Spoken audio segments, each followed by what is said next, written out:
This program is presented by University of California Television. Like what you learn? Visit our website or follow us on Facebook and Twitter to keep up with the latest UCTV programs.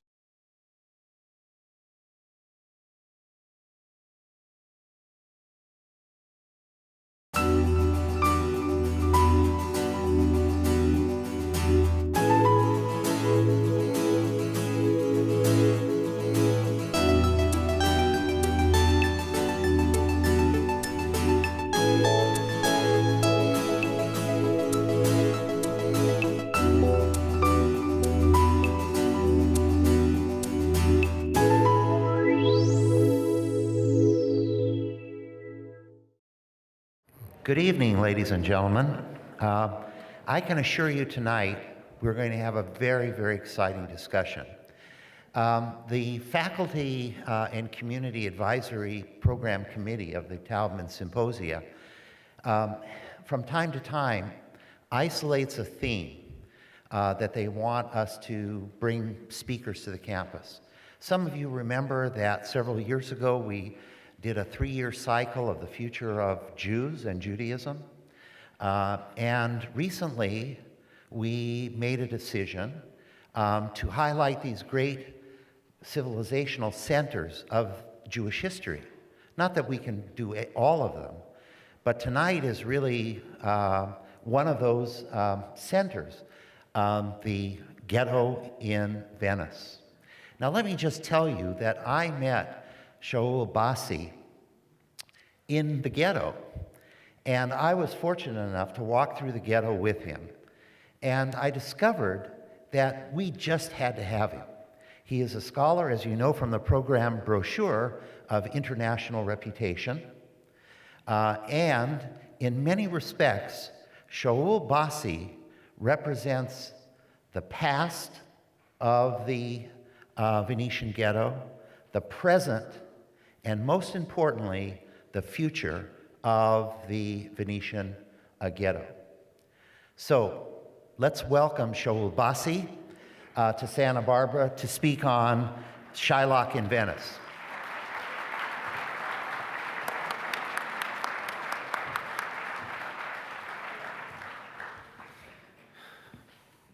Good evening. I'd like to start with a 3-minute long video.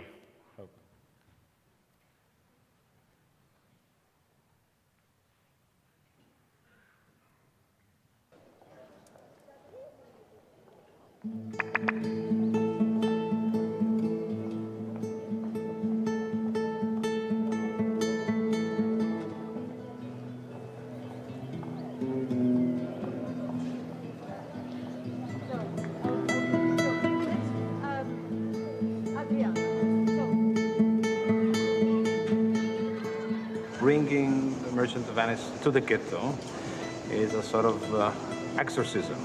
We're trying really to face the ghost of Shylock that has been haunting this place for a long time. So, of course, there's all sorts of implications. I thought I was being foolhardy, attempting a novel that's got the Merchant of Venice behind it. But for you to do a production of it here in the ghetto, do you not feel the weight of that? I do, and I like it. I like a good challenge. I don't know. It'd be great to do something at the end. Cursed be my drive if I forget.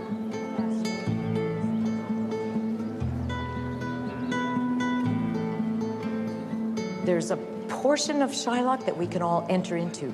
And I feel Shylock as the stranger, outsider, the marginalized one, is also someone that we all, a woman, a gay man, all of us have had moments every day where we feel like an outsider. Well, I'm not a part of that. Shall I bend low and in a bondsman's key with bated breath and whispering humbleness say this? Fair sir, you spit on me on Wednesday last. You spurned me such a day. Another time you called me dog. And for these courtesies, I lend you thus much monies. Your younger Shylock, Sorab? Yes, Sorab. I love him. Yeah. I love what he does. Yes. A young man full of juice and wit and saucy and elegant and handsome. And why not? Because you know the way it's so often done, even when people are offering to do a modern Shylock, you get an old man rubbing his hands, coming in like this. Yeah, little pathetic. There's no justification for that.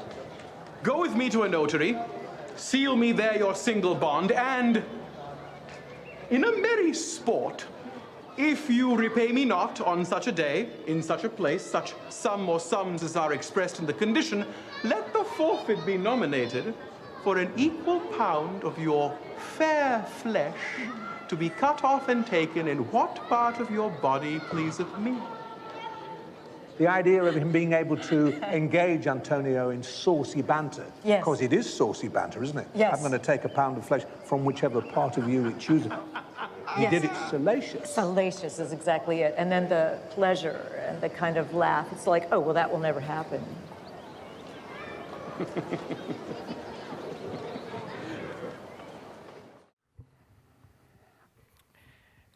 In 1516, the Republic of Venice decreed that the Jews of the city, most of them newcomers and refugees, should be confined to one peripheral square that was an abandoned iron foundry called Ghetto.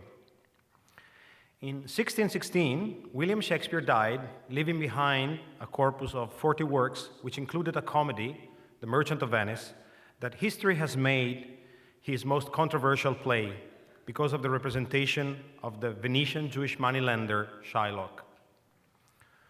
On July 26, 2016, Shakespeare's The Merchant of Venice will be performed in the Jewish Ghetto of Venice for the first time in history, marking the 400th anniversary of Shakespeare's death and the 500th anniversary of the foundation of the Jewish Ghetto of Venice.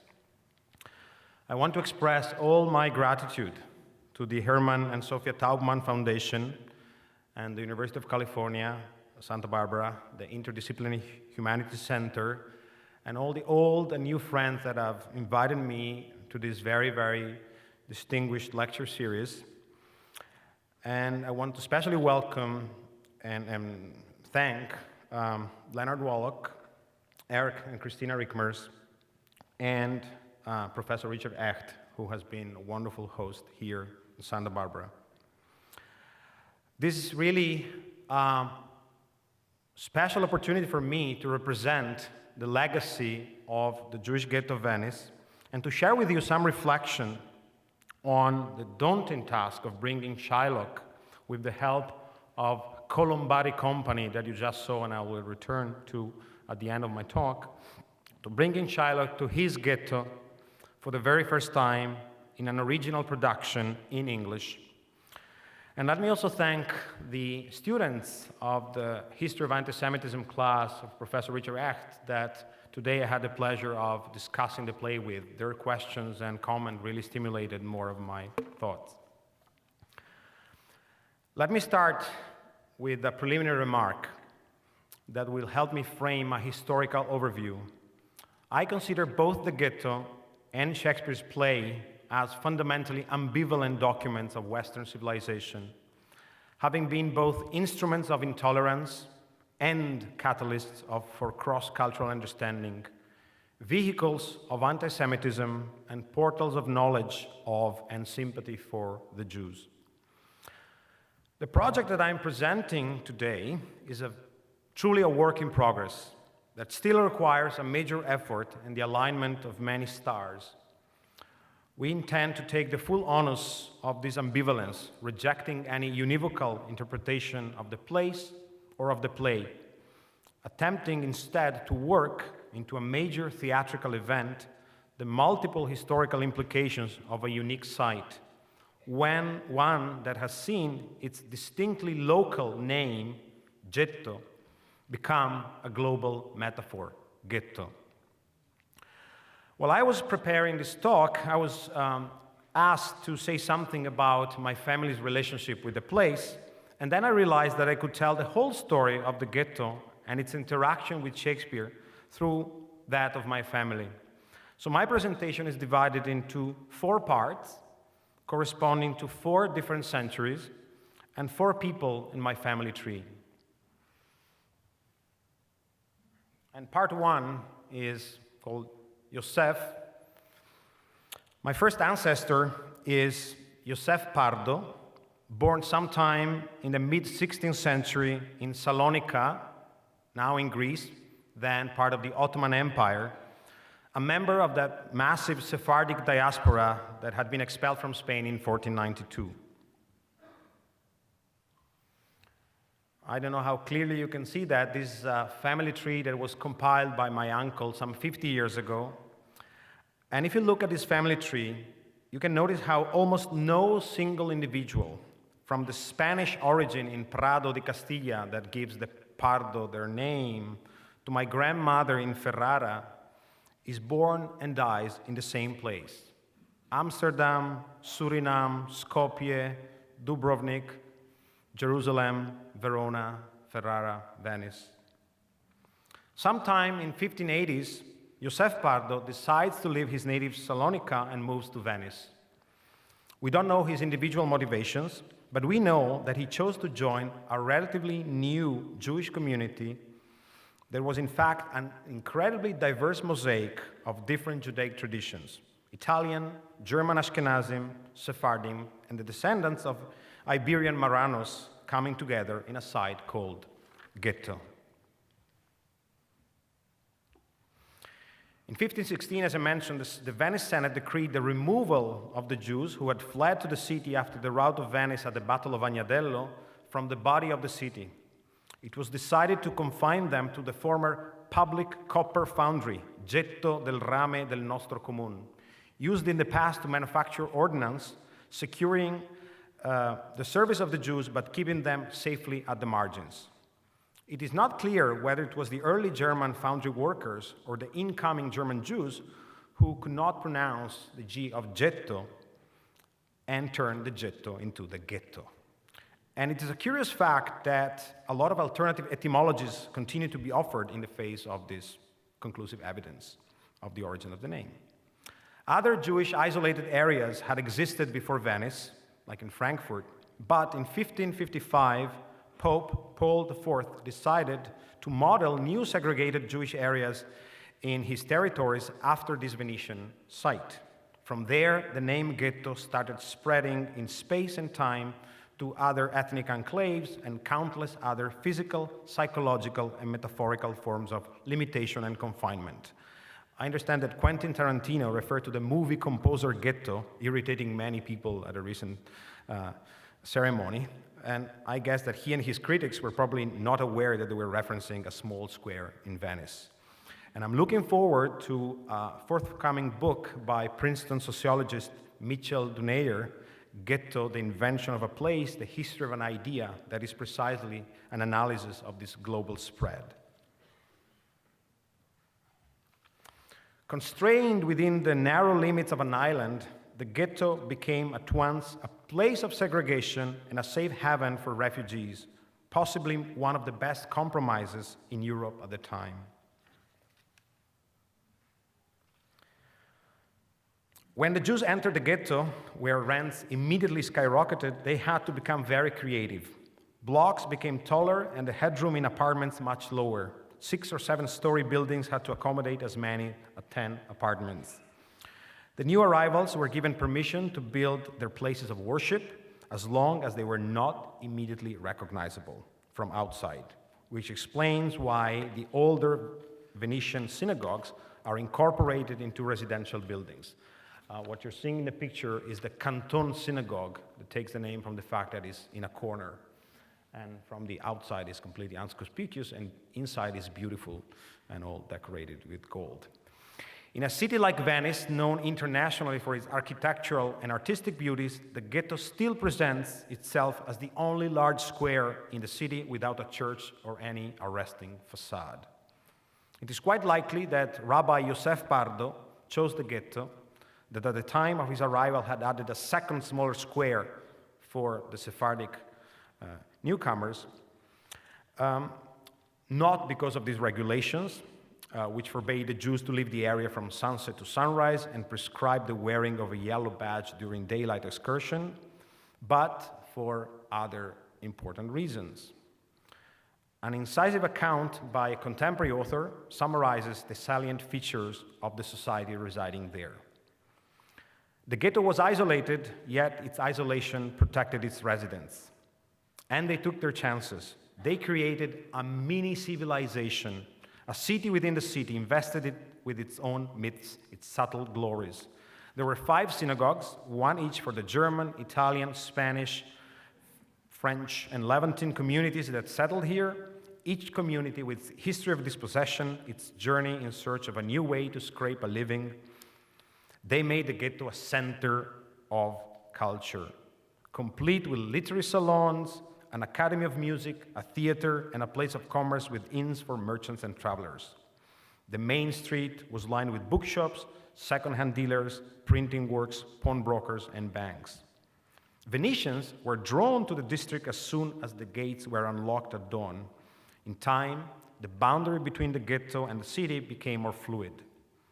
The ghetto was indeed a mini-civilization that provided, among other things, theological responses to King Henry VIII for his divorce from Catherine of Aragon, helped the rabbis of Amsterdam to build a community that would excommunicate Spinoza, enabled the publication in Venice of 1/3 of all the Hebrew books printed in Europe, including the first complete edition of the Talmud. Many of these cultural achievements, like the Hebrew books printed by Christians or the synagogues designed by Christians, were in fact collaborative enterprises. This is a picture of the ghetto as you see it today with the tall buildings. This is the Levantine synagogue, still in use today. I was a bit nervous for this talk, and then I went back to the time I had my bar mitzvah there, and all of a sudden I felt nothing can be worse than that, and I felt much better. Where my ancestor, Yosef Pardo, was called to serve as the rabbi. In 1601, he wanted to publish a new commentary on the Torah consisting of literal interpretations taken from different classical commentators, and he gave the work to one of the leading figures in Jewish cultural life in Venice, Rabbi Leon Modena. A rabbi and a scholar, a great preacher and author and autobiographer whose life of Judah vividly evokes the intellectual life of the ghetto, Modena was a reference point for his community and far beyond it. The loss of 2 of his beloved sons, one for an alchemical experiment and the other was murdered by a gang of delinquents, caused Modena profound distress, and throughout his life he was obsessed with gambling.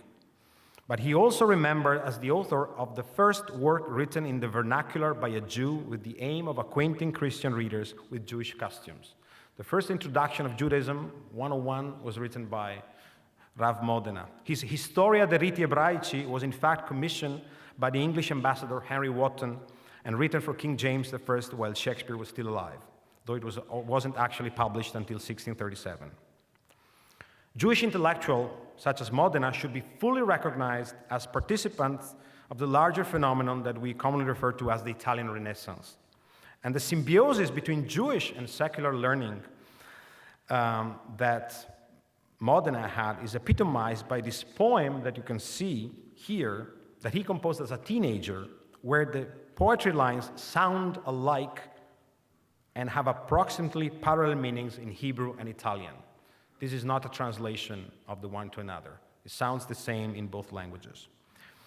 It is Leon Modena himself who also tells us that my ancestor Yosef Pardo became bankrupt and in 1609 moved to Amsterdam, where until his death he served as rabbi of the Beit Yaakov congregation. So my ancestor knew Leon Modena. I don't know if he ever knew, maybe it was too late. The most astonishing pupil of Modena's, Sara Copia Sulam, an extraordinary woman who, with an incredible degree of self-confidence as a woman and as a Jewish woman, published poetry, drama, and philosophical works, resisting any plea to convert to Christianity and defending herself in print with wisdom and irony from the accusation of having denied the immortality of the soul. Where? In the salon in the ghetto where she hosted Jewish and Christian intellectuals. it is finally time to bring in William Shakespeare as a reader. For centuries, European Jews had to serve as moneylenders in Christian lands. Since the end of the 13th century, the Jew as usurer becomes the figure of any illicit economic activity, the observer of the positive activity of the Christian merchant banker. In a book called Il Pecorone by Ser Giovanni Fiorentino, William Shakespeare found a plot that talked about a moneylender that wants a pound of flesh in return for his debt. Shakespeare never visited Venice, but he came across many books about Venice, and this is one of them. There are two major differences between this Italian source and the English play. One is that Ser Giovanni's Jew has no name, as he's from Mestre in the mainland. And that was written before the Ghetto was created. So what Shakespeare does is, without mentioning the Ghetto, presupposing it in the play. We may argue that this specific site originates the Shakespearean text as an indispensable non-literary source, since the social and cultural dynamics of the play are enabled by the new space legally constituted in 1516. The social interaction between Shylock and the Christian merchants, his ambivalent relationship with conviviality, the much discussed contradiction between I will not eat with you, drink with you in Act 1, and the fact that he accepts an invitation to dinner in Act 2, and all the romance between Jessica and Lorenzo are all the result of the creation of defined and sanctioned space where Jews were simultaneously included and excluded from the city. The other crucial difference is that Ser Giovanni's nameless Jew loses his money at the end, but he is not forced to become a Christian. And you can see the last words that relate to this character in the source, where we read that, seeing that he could not do what he had wished, he took his bond and tore it in pieces in a rage. So that story just finishes with an angry Jew, but not someone who has to undergo conversion. Fascinated by the myth of Venice as the city of justice, as the cosmopolitan republic, Shakespeare updates that story and set it in the New York of its time. Venice was the New York of its time. What Shakespeare does is to create a far more complex psychology and theology for Shylock, making of him the best-known fictional Jew of all times. However, our modern sensibility may miss the subtle theological arguments that are woven into the play.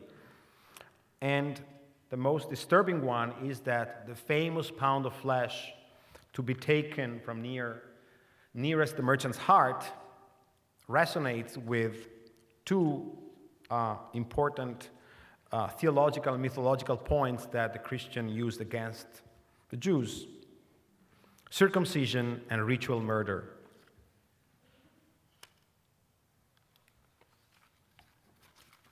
St. Paul had famously said that circumcision is not circumcision of the flesh, it is circumcision of the heart. And so we may take the pound of flesh to be cut from nearest the merchant's heart as a sort of literal, once again, a Jew that misread literally a biblical teaching of the circumcision of the heart dictated by Paul. But with this pound of flesh, there's also the anxiety that Jews are actually interested in Christian blood. With the infamous accusation of ritual murder, the idea that to heal themselves every year, the Jews get the blood of some Christian child whom they murder. An accusation that took many, many Jews to the stake and to die, including some Venetian Jews in Piazza San Marco before the Ghetto of Venice was created.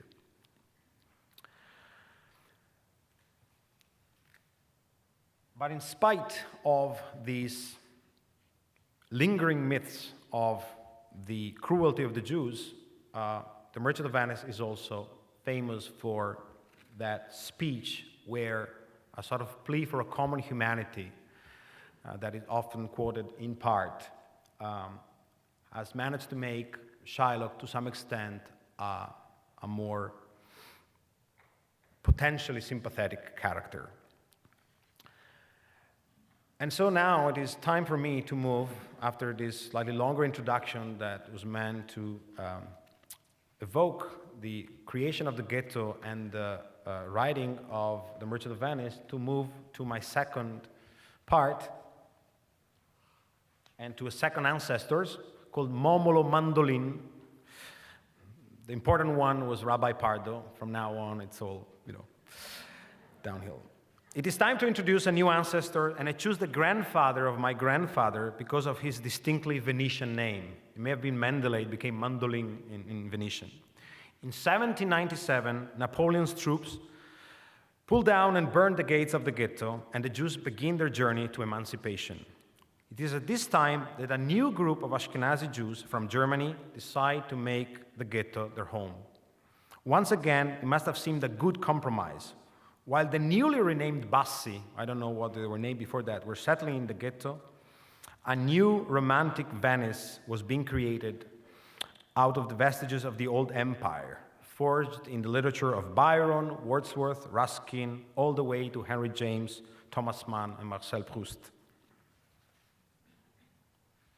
This is the more recent family tree where we have the first notice of a Moïse Bassy that came to Venice in 1798, so aware that the ghetto was no longer a segregated area, and his one of his many grandson was Momolo Mandolin. In this new imagined Venice, the ghetto has no part. Nobody writes about the ghetto anymore. It has become a repressed memory. A rare exception is given by the French Romantic author Théophile Gautier, who stumbled upon the now dilapidated ghetto and projected onto its poverty an elaborate, racialized Orientalist fantasy. And I'll quote just a little bit. Probably if one were to penetrate into those cracked and rotten houses streaked with filthy ooze, one would find there, even as in the ancient Juries, Rebeccas and Rachels of an orientally radiant beauty, rigid with gold and precious stones as a Hindu idol, seated upon the most precious of Smyrna rugs, in the midst of dishes of gold and of incalculable riches amassed by paternal avarice. For the poverty of the Jew is only on the outside. Although Gautier probably alludes to the Rachel of Jacques Lévy's popular opera La Juive or Walter Scott's Rebecca, the reference to the paternal avarice and the imprisoned daughter are clearly reminiscent of the Shylock and Jessica relationship in the play. If Gautier had really penetrated the rotten houses of the ghetto, he would have found the humble mention of Momolo Mandolin and the other Bassys. And this is another document that was compiled by a historian a few decades ago, where one, even if you cannot read, just believe me that if you look at the archive of the Jewish community, you can notice that how out of the first 10 Bassy born in the ghetto, 8 do not survive past the age of 5. And in the list of their professions, the prevailing occupation is industriante. In modern Italian, industriante means industrialist, but in the 19th century, it meant, in English, something like jack of all trades. In Yiddish, it would have been schnorrer, so that's it. So Gautier was totally misguided, but he was projecting his anti-Semitic prejudices onto these rundown walls. And he was misguided, among other things, because the more affluent Jews had long since left the ghetto to become active and prominent members of Venetian society. The American consul in Venice, William Dean Howells, visits the ghetto in the early 1860s and paints a picture of peaceful integration. I say at the beginning that Shylock is dead, that if he lived, Antonio would hardly spit upon his gorgeous pantaloons or his Parisian coat as he met him on the Rialto. that he would far rather call out to him, "Ciao Shylock, buon dì, go piacer vederla." Shylock, old fellow, good day, glad to see you. Mandolin certainly does not know who Shakespeare is, but Shylock is becoming a more familiar and sympathetic figure on the English stage. We owe to Sir Lawrence Irving, the first actor that becomes a Sir, in the 1880s, the interpretation of the moneylender as the type of a persecuted race, almost the only gentleman in the play and the most ill-used. So after 2 centuries where Shylock was predominantly a comic character or a villain, Sir Lawrence Irving, in a way, has new interpretation where he even invents a new scene where a silent act where he becomes the Victorian father that sees his daughter eloping, and the audience sympathizes with this father that has seen the daughter running away. But behind this sympathetic Jew, there's always the temptation of anti-Semitism. Someone as close to Irving as his secretary detects a lurking menace. It has often amazed me to see the physiognomy of Shylock gradually emerge from the actor's own generous countenance. I could never really understand how the lips thickened with the red of the lower lip curling out, and after the manner of the typical Hebraic countenance, how the bridge of the nose under his painting, for he used no physical building, uprose into Jewish aquiline. It is as if impersonating a Jew turns you into a Jew, in a dangerous form of racial contamination.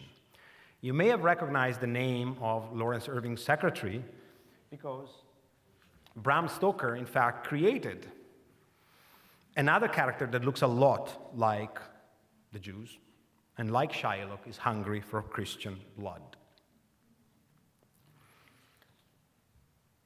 And you may know that Dracula has always been represented with uncanny Jewish connotations.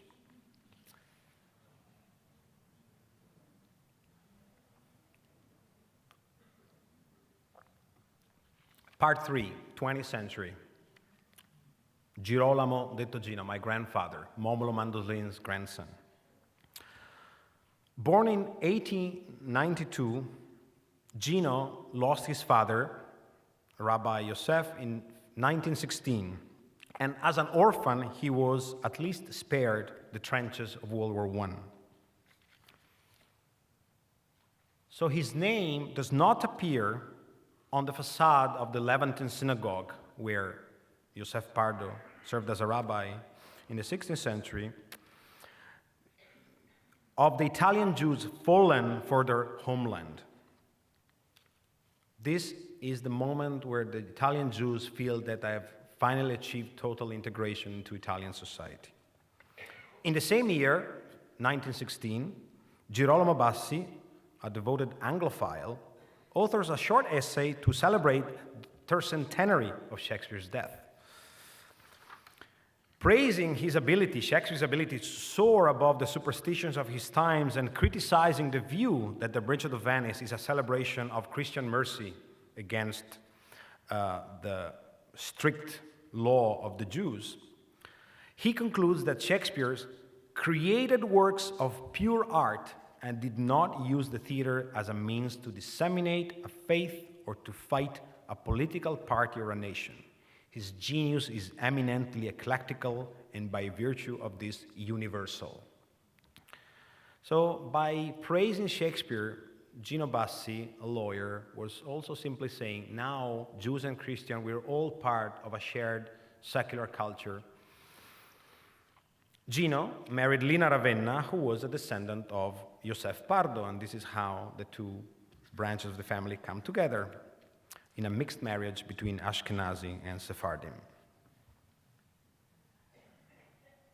And I think that I could find, with a magnifying lens, my grandfather, whom I never met, in the audience of a historic production, the only other production, major production of The Merchant of Venice in Venice, outdoors, but very far away from the ghetto, the one of Max Reinhardt in 1936, in the square of San Trovaso, a production that has gone on record for the wealth and flamboyance of its scenographies. It was really, reconstructed in a Venetian campo using the canal with a ship coming down the canal. As a witness to that production put it, the hero, the center, the heart, and essence of the performance is Venice, not Shylock. The ever-singing, ever-buzzing Venice, a city which rejoiced in the joy of life, its pleasure, delight, and exuberance, which felt like the capital and center of the world. And this is a picture of the audience of that memorable production.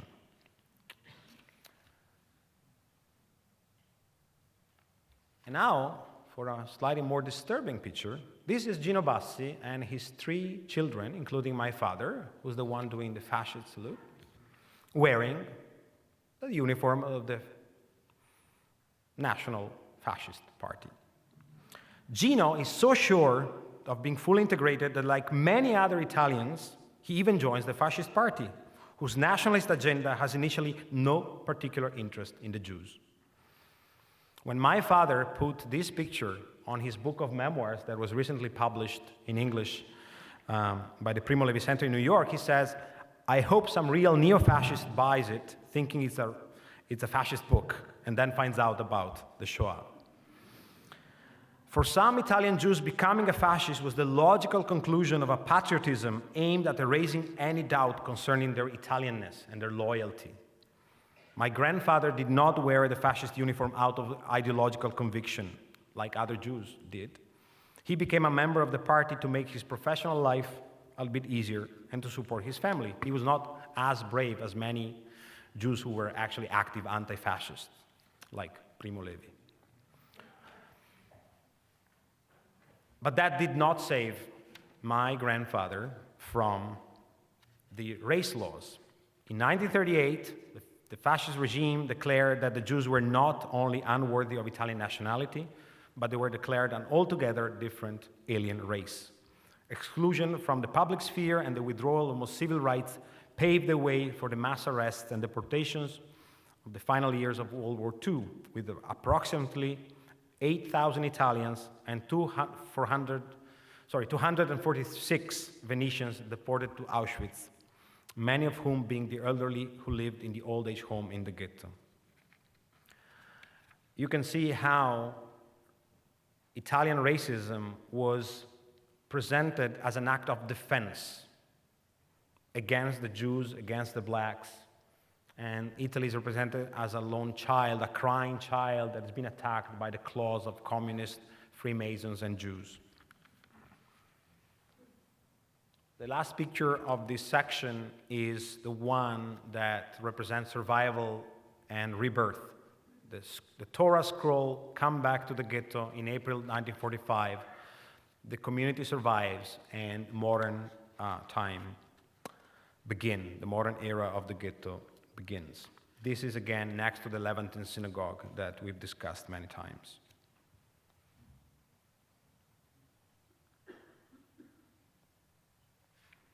Before I move into the last part of my talk and come to the last member of my family, just I hope a useful summary of the major historical moment. 1516, the ghetto is established.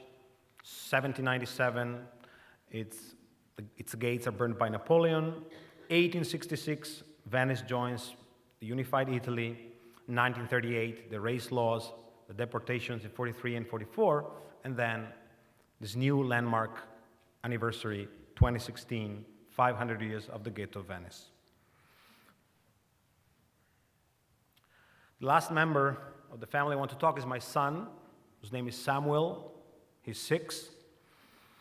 And in 2012, I woke him to his first day of school, a very emotional moment, as for all parents. But for me, it was something more special because I took him back to the same school where 74 years earlier, my father, his grandfather, had been expelled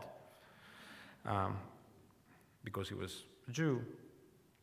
So in that courtyard in a Venetian school, I really saw, like, in a way, my father. So the project that I'm working on with many other people in Venice is about thinking the ghetto in the present and the ghetto in the future. What the ghetto can represent for a new Italy, for a new, also, truly multi-ethnic and multicultural society that Europe is truly struggling with. My son was born in Kenya, near the Nairobi slums, where millions of people live, and that they call, in the language, ghettos.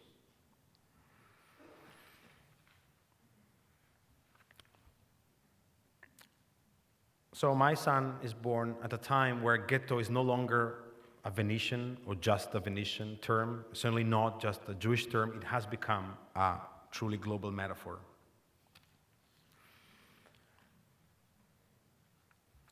My son is born at a time when the ghetto has become a very popular tourist destination. I know that many of you have been there. A place of memory where the names of the Venetian deportees are written on a Holocaust memorial created by the Lithuanian artist Arbit Blatas. And the Jewish community is actively involved in remembering the Holocaust. And I told the students earlier today that I myself have given a few talks about the story of my family, and one day I received a phone call from a very kind person who had invited me to speak about my family at Holocaust Remembrance Day, which is tomorrow. And after thanking me for the talk, he said, "Well, I would like to seek your advice. A friend of mine needs to buy a big quantity of gold, and since I know Jews deal with gold, I thought you may be able to help." I was dumbfounded. This man was not an anti-Semite, or at least, didn't think of himself as one. He had performed his civic duty of remembering the Shoah, but never like that day have I felt that the long shadow of Shylock is still shrouding the history and reality of the Jews of Venice. My son also lives in a time where Venice is not investing in quality tourism, but it's just trying to bring more and more people. And what is happening is that Venetians are leaving, these humongous cruise ships are coming in, and they don't allow for a real experience of the city or a real experience of the ghetto. It is in this context that the Jewish community of Venice and the city of Venice has decided to face the challenges of this quincentenary with several related projects aimed at reclaiming the area as going back to the origin, not as a place of confinement, but as a cosmopolitan center, a place where people meet and exchange ideas when they collaborate on books, on art, on many other projects, a place of dialogue and understanding. The main project is a full restoration of the synagogues and of the Jewish Museum, but it's still funny that the Times of London were describing the ghetto in its headline, it calls it Shylock's Ghetto. There you can help. I'm sure you've recognized Barbara Streisand, who is one of the supporters of the campaign, and I invite you all to join Barbara Streisand in supporting the same campaign.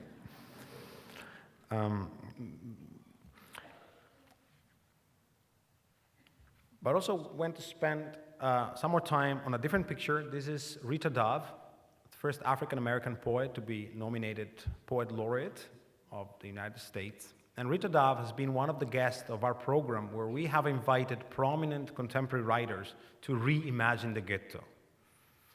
We reacted to this absence of the ghetto from the literary canon of Venice, and we said we want modern contemporary writers who have a completely different sense of what a ghetto is, to respond to this place.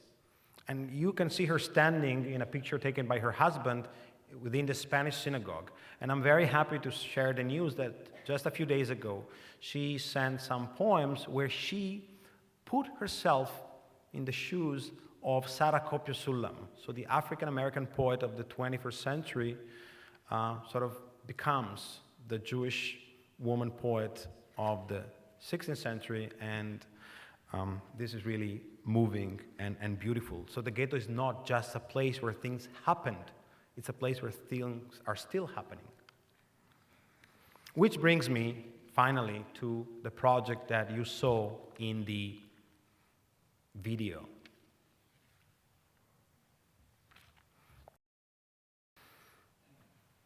Today, tens of thousands of people visit the ghetto every year. They tour its synagogues and museums, gaze in wonder at the tall tenements and remnants of its famous banks.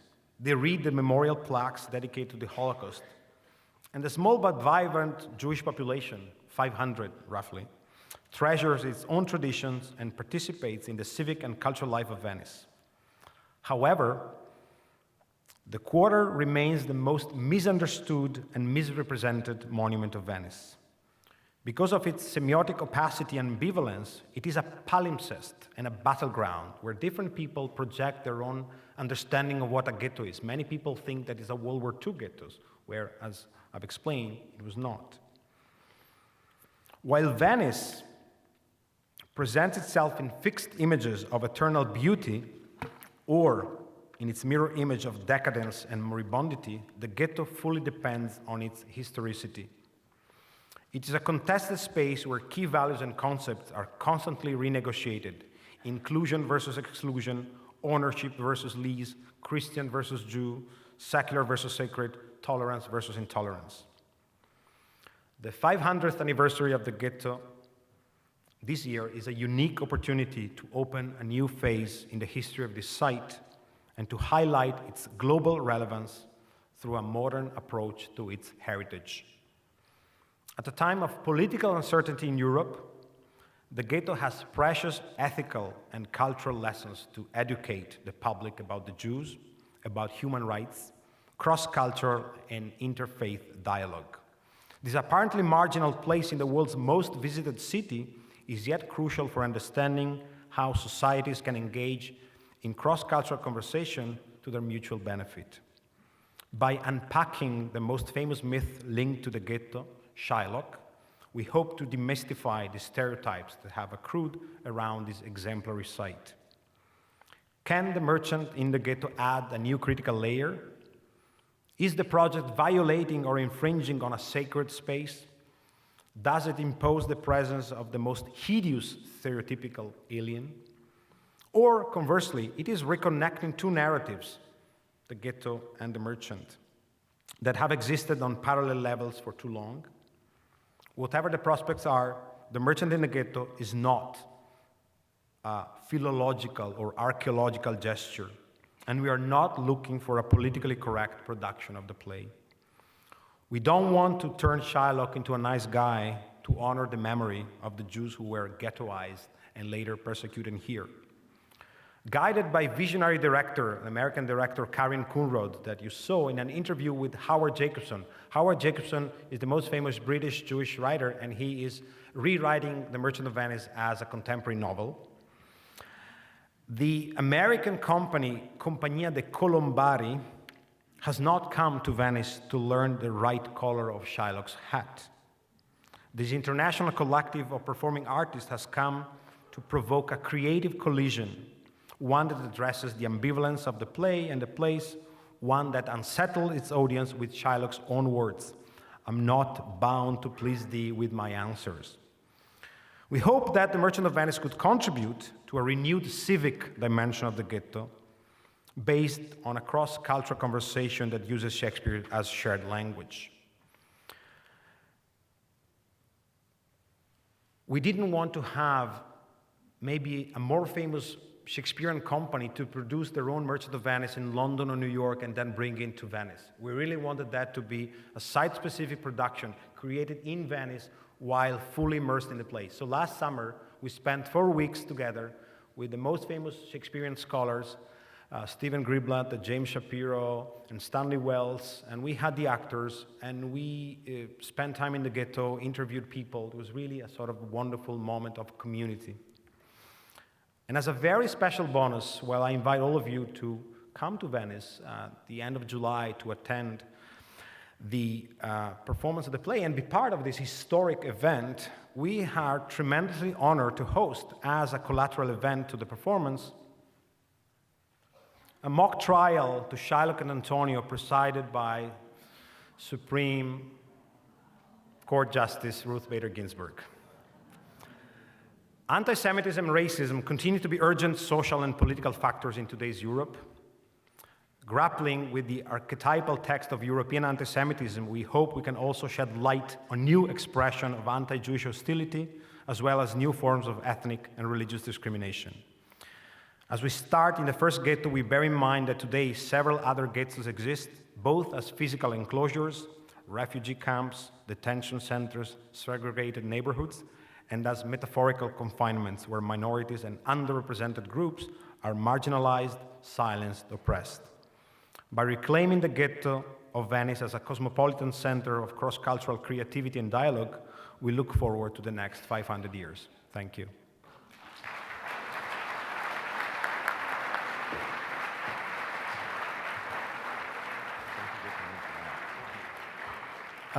We have a bit of time to enter into dialogue and discussion with Shaul, but what we need you to do is to come forward to the two microphones because we want to get your questions and comments on that. So who wants to start? Here's your first question. Thank you for a marvelous talk. I'm just curious, was Shakespeare himself anti-Semitic? That question, was Shakespeare anti-Semitic? I don't know. I think that to some extent this is misleading question. It's a very correct question. It's a question that needs to be answered. But I think that we don't really know what Shakespeare thought. We know what was available to him in terms of discourses. Shakespeare could not have no Christian at that time could have written a truly, I think, psychologically accurate representation of the Jews. So in a way, I think that Shylock is at the end of the medieval tradition of anti-Semitism, but also opening up some space for understanding of the Jews are real people. And in general, I try not to draw conclusion about Shakespeare himself. We don't know. And I like the fact that the play has been both used as anti-Semitic and as philo-Semitic. And I've seen people fighting very, very fiercely about that. So I think it's better that we leave the question unanswered because that it forces us to confront this play, which I think we need to do no matter what. Thank you. Thank you ever so much for a truly enlightening talk. And this is a question of innocent ignorance. You mentioned that in the 16th century when the ghetto was founded, that the residents, the Jews, had to wear the yellow badge. Was that an imposition on the part of the political establishment at the time? What was its significance? What was its origins? Had it in fact been a part of their unfortunate designation in other areas of the world? Well, it was certainly an imposition of the Republic of Venice. It was clear that Jews didn't look Jewish enough, and so they had to be dressed and marked with either yellow hats or yellow badges or red hats or red badges, it depends on the time, and there are sort of symbolic meaning attached to it. The only exception were doctors. Jewish doctors were the only one who were even allowed to leave the ghetto at night, and that meant they had to wear a black hat. So the idea is that at that time, you would immediately recognize someone from the way they dressed. And so the Jews were not exception to that. But was this designation derived from some other cultural affair, either some other environment beyond Venice, or since Venice is the center, particularly as you pointed out, of the Renaissance and nowhere more important for color than Venice itself, that the colors itself seem to be of some significance, and since the yellow badge continued for centuries, as opposed to the red hat perhaps, that there seems to me to be something quite significant about that designation despite its devious and terrible associations. I don't think that the color was unique to Venice, but that's a very interesting comment, so I'd like to look into the history a little more. Thank you. In the past 400 centuries, were the Jews ever asked to leave Venice in toto? In the last 400 centuries, were Jews asked to leave Venice en masse? The Jews were threatened of expulsion a number of times, and so when we look at the whole history of the ghetto, we look retrospectively at a sort of continuous era, but in fact, a few times, especially in the 17th century, they had to renegotiate, in the 16th century, they had to renegotiate their charter. There was this agreement with the city. And so there was never total stability. But the fact that they built the synagogues certainly manifested their sense of having found a kind of home. So the only time they really had to leave was during World War II, when they were not actually forced to live. They decided to live, the one who could. Are there Jews living there now? Oh yes, there are. I'm one of them. There are 500 community members, and there's also many others who are unaffiliated. So what I'd like to emphasize that there's really a very, very vibrant Jewish life in Venice that is offered both by the residents and by the many visitors who bring their different experiences. I really invite you all to come and experience it. With regard to the first question, it's my understanding that under King Henry VIII, Shakespeare, who was a Catholic, all Catholics had to go underground and practice their religion that way. And I don't know, I've never got that information confirmed, but that's what I read in a historical piece. And I wonder if you have any information on that. Shakespeare was a Catholic, Shakespeare was a Protestant, Shakespeare was an atheist, Shakespeare was Jewish, Shakespeare was Italian, and Shakespeare was... Yeah. The truth is that many distinguished scholars make compelling cases for Shakespeare's religious identity or political identity. Well, he was but there's no consensus. We know that his father was Catholic, and there were many shades of Catholicism at that time. But I personally don't think that we can pin down his religious identity, because there's always the risk that we take a character that we like and we think that that was Shakespeare thinks.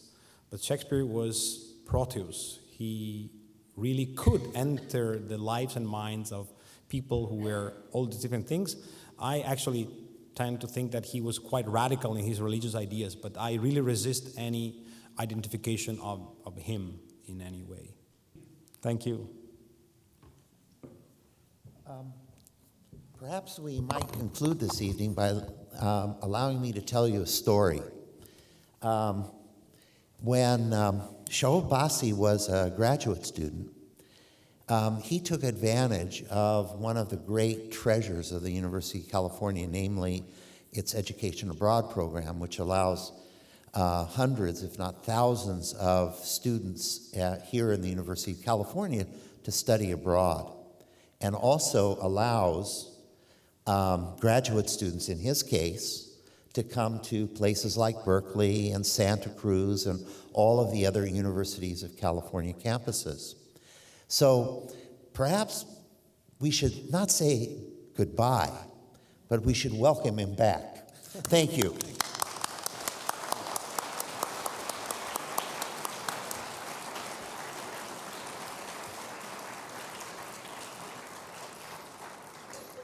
Let me do like my ancestor Momo the Mandolin and try to improvise and try to sell you something. This is a brochure where you find all the information about the production this summer, way of contributing, way of participating, ways of joining the exclusive mock trial. So I invite you to pick up this on the way home. And this is a website where you can find all the information. See you in Venice. Thank you.